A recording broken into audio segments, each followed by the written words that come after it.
Hey, it's Jared here. 10 things that you should know about the new AirPods 4th generation. Before we jump in, I am giving away an AirPods 4th generation with a case to one lucky winner. Down in the description is a link where you can enter to win. So make sure to head down there and enter to win during the month of October in 2024. That is going to be going. And at the end of the month, I'll pick a winner and send you an AirPods 4 with a case. We're going to jump right into it. I'm going to do a noise sample. And in another video, I'm going to compare these to the AirPods Pro 2 for those of you that are unsure whether you should spend the extra money and get the Pros or go with the 4th gen AirPods. So first of all, it's a new design. Now I do have it in a case, so we're gonna go ahead and pop it off of the case just so that you can see the new design, but I'm sure you've seen this plenty of times. I tend to put my AirPods in a case just because I like to keep them protected against scratches. They're gonna be in my pocket. They're going to get beat up a lot, and so putting a case on them definitely protects them. And you want to also check out my cases video as well, where I look at a handful of different cases for the AirPods 4 to see which one's the best option. So the AirPods 4 feature a new open air design that's been refined using advanced modeling tools and data from what Apple is saying, thousands of different ear shapes. And so they spent a lot of time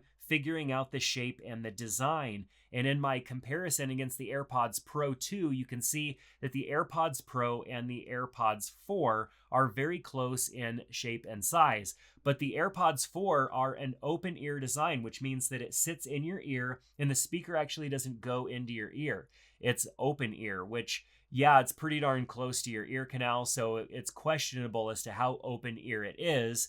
But the fact is that it's not sticking into your ear. So yes, there is a little bit of spill. Audio can spill out, but you're also not building up any sort of pressure. So if you've ever used AirPods in the past, and perhaps maybe AirPods Pro, the design where the AirPods go a little bit into your ear canal produces a little too much pressure for you. Maybe you're very sensitive to that. The AirPods 4 are going to avoid that because it is an open air design and it sits right in your ear. The second thing you should know is that they're a lot more comfortable too. I didn't really like the previous AirPods. I liked my AirPods Pro, even though they stick into the ear, and yeah, there's some discomfort there because you've got something sticking into your ear.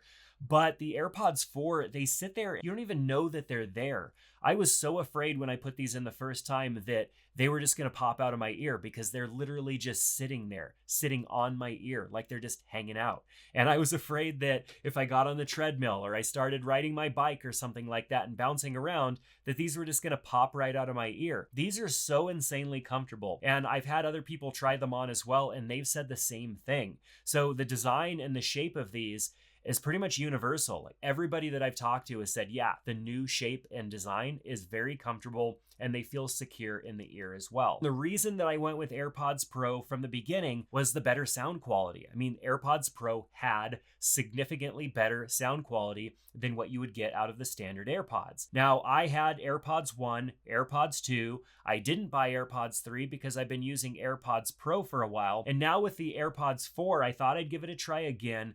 And the sound quality is just so good, you guys. I was really blown away, especially being that this is kind of an open ear design. I thought, yeah, sound's gonna escape. It's not gonna be as good as AirPods Pro. But I have to say, and you'll have to check out my comparison video where I actually go deeper into the comparison between the two. But the sound quality on the AirPods 4 is really good. The bass is good, the mids and the highs are there. I mean, it has all of that. And in the past, I found that AirPods were pretty good, but they usually lacked in one of those areas. Maybe the highs weren't super crisp and the bass wasn't really deep. If you want that, you're supposed to get AirPods Pro or buy something that's higher end. But in the AirPods 4, I don't see a reason, and maybe I'm ruining it for my AirPods Pro comparison video, but I mean, these are just great. They're fantastic. So the sound quality, I think, is super improved over previous models. So let's do a sound test. Right now, I have them in, and because I'm talking, I can hear myself just fine. When I stop talking, noise cancellation actually kicks in a little bit. We'll talk about that a little bit later, but we're gonna go ahead and hit play on some music here, and I'm gonna listen to a little bit of music, and then we're also going to do a sound spill test as well. Now, because I'm talking, it's actually muted my audio down. That's something else that we'll talk about as we get a little bit further into the video, but it's muted my audio down. I can hear it playing in the background, and I can either stop talking and then the music will kick back in, or I can hit the volume button and music will kick back in. They sound so good. I mean, they're actually almost too loud. And it's crazy because it's been what I feel like forever since Apple has had a pair of headphones or pair of earbuds that I haven't wanted to listen to it on the highest setting. With the AirPods 4, I tend to bring it down a notch just because a full volume setting is a little too much for me, especially when I'm listening to metal or harder music with a lot of stuff going on. So let's also test the amount of spill and audio that comes out of these, because when you're listening to music loudly and you have people next to you, you definitely want to be cognizant of them and making sure that you're not annoying them with your music. And so let's see what kind of spill we get. I'm going to go ahead and be quiet for a second so we can see what our room tone level is. So you can see we're at 46.2 decibels. Let's go ahead and turn the audio level back up, and I'm going to take a sample. All right, so we're at 68.3, which is a significant amount of sound that is coming out of the AirPods, and you probably heard it too as I was taking that sample. 68.3 is a significant boost in ambient sound. And so if you're in a quiet room and you're listening to music loudly with your AirPods 4, you're probably going to annoy some people. Number 4 is that they brought the H2 chip to the AirPods 4, which means there's improved connectivity, intelligent audio experiences, better voice isolation, and Siri integration as well. So the AirPods 4 is just going to work all around better with the entire Apple ecosystem in the way that you would expect them to. Number 5 is one that I wasn't expecting until I was working out, and there it was, which is spatial audio support. That's something that the AirPods Pro have, and basically what that is that if you're listening to music and they've identified like you're going in this direction, and then you turn your head, the audio kind of pans over to that ear. And then if you stay that way for a while, the audio channels back. And so it really gives you kind of more of a live experience. And so what you would have if you had speakers in front of you. So if I was listening to music from speakers and I turned my head, the audio would then be coming to this side of my head. And spatial audio gives you that experience, which some can argue is not really an experience that we need for music, because as we're moving around the house and doing different things or on a run or something like that, like spatial audio might not necessarily matter.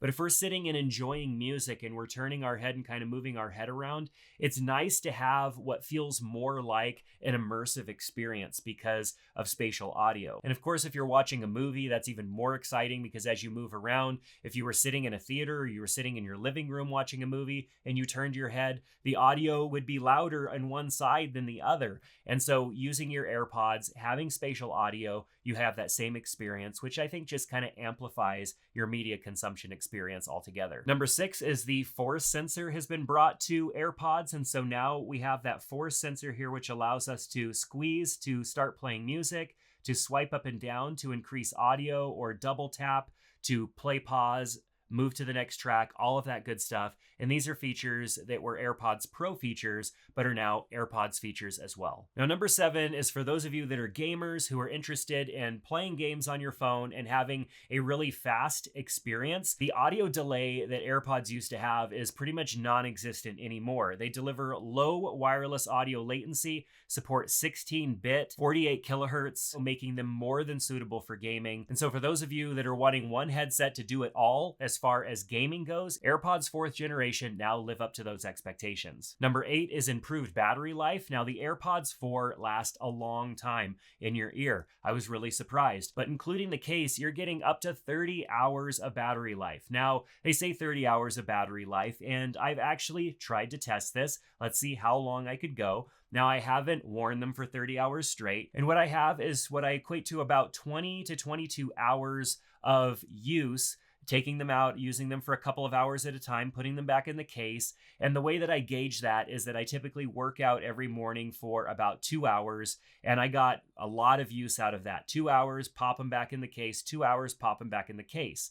And then throughout the day, I would use them for an hour or two here and there. Maybe I'm on a call or something, and I tried my best to add up all of that. And I came out to around 20 to 22 hours. And I say that because there's a couple of them that I forgot to write down. I don't remember exactly how much time was there, but it was over 20 hours of use. And when I listen to music, I listen to it pretty loud. And so, yeah, I'm not getting those 30 hours because I had phone calls in there. I was listening to audio loudly and consumed a few YouTube videos. And so I was trying different things. And that equated to just a little bit over, I'd say 20 hours of use, which is definitely sufficient. With the ninth thing being that this has USB-C charging and is also wirelessly charging, it's very easy for you to top your case off. Now, I have a device on my nightstand that charges my phone, charges my Apple Watch, and has a spot for me to set my AirPods down as well and wirelessly charge those. And so every night I just put my stuff there and let it charge, and I'm not going to have to worry about ever hitting that 20-hour or 30-hour, if you go off of what Apple says, mark on battery life, because there's no situation in which I'm going to use these for an entire 24-hour period. I'm going to take them out, put them in the case, they're going to charge up. I'm going to put the case on the charger from time to time. I'm probably never even going to need the USB-C because I have wireless charging around my house, and there are other places that have wireless charging. I know with my AirPods Pro, I haven't plugged them into a charger. I don't even think I have plugged them into a charger since I've owned them, because I have wireless charging pads in different places that I frequent. And so it's easy to top off your AirPods and keep them charged. Now, the 10th thing came as a surprise, which is active noise cancellation. Now, you can buy the AirPods 4 without them. It's a little bit cheaper, but if you want noise cancellation, you can get that. And I thought to myself, okay, open ear design, noise cancellation. How good could that be? The first time that I put them in my ears and active noise cancellation turned on, I was blown away at how well they do. Like I said, this is an open ear design, but it's like so close to not being open ear that it blocks enough sound that's coming out. I mean, this is sitting in front of your ear, and so it's able to block as much as it can because it's in the way of your ear. So it's blocking some. It's not going to do as good of a job as AirPods Pro, and I talk about that in more detail in my comparison video, but they do a pretty good job. And I have to say, I was really surprised at the active noise cancellation that the AirPods 4 have. And so the active noise cancellation supports transparency mode, adaptive audio, and conversational awareness, which is a new feature that recognizes when you're talking, and it lowers the audio levels to whatever it is that you're listening so that you can have a conversation with people around you. So those are 10 things that you need to know about the new AirPods 4th generation. Don't forget that I am doing a giveaway during the month of October, so make sure to hit that link in the description below to check out not only pricing on the AirPods 4, you can get them on Amazon, but also to enter my giveaway as well. If you found this video useful, give it a thumbs up, subscribe to the channel, and we'll see you back in another one soon.